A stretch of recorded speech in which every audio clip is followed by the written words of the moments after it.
G'day, it's Tony Burke. Last week, in one media conference, thousands and thousands of people watched their livelihood for the next few months disappear. The government made the right decision on the health advice in terms of limiting public gatherings, but they did it without there being any plan for all the people whose jobs rely on gatherings. And this hits, there's a huge number of people that this hits. Right through to the things you'll think of straight away, the big sporting events, the big concerts, the people who work at security at those events, the people who sell you the food, sell you the drink, the people who clean up afterwards, the promoters, the publicists, right through to smaller events where they're still getting mass cancellations, like people who organise weddings and the function centres and restaurant workers that hold these events. Thousands and thousands of people, millions and millions of dollars, all gone for a good health reason, but without there being any plan from the government as to what would happen for these people's jobs. And by and large, these are all people where the stimulus package that had been announced gave them nothing. There's a meeting happening today that the government's organised with some of the arts organisations to try to work out what to do. Hopefully we get a plan out of that. For whatever reason, they decided to not invite the Labor Party, so I can't contribute ideas there.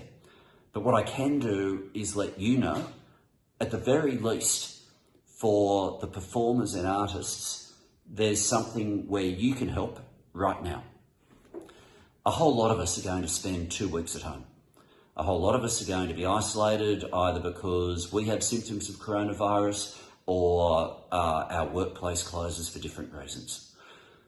For any of us, when we have that time at home, some will be well enough to work, some won't, but I reckon a whole lot of us will listen to a whole lot more music and watch a whole lot more screen time. So here's what you can do, because if you're a musician, all the performance income you're about to get over the next few months has gone completely. But if you choose to listen to Australian music on a streaming service, then you can make sure that the artists you love are still getting some revenue.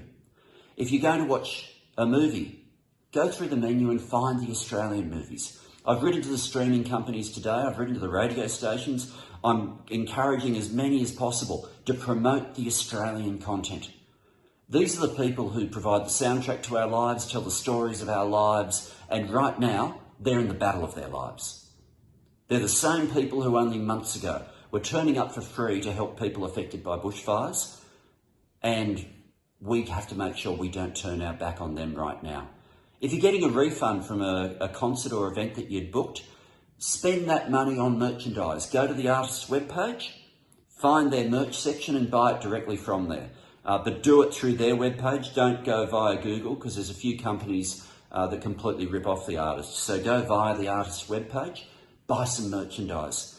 And the final thing you can do, and not many people have much spare cash at the moment at all, but if you are in a position to give some money, give some to Support Act among the different organisations you might be thinking of. Our artists and musicians are the people who, when we're going through tough times, we generally turn to. They're going through a tough time right now, and Support Act's an organisation that's there to help them. So if you do that, choose Australian music. Listen to it, stream it, choose Australian movies. If you'd rather read a book, read something from an Australian author. Right now, we can tell the people who tell the stories of Australia when they're going through their hardest time that we know them, we see them, we value them, and just like they've always had our back, we'll have theirs.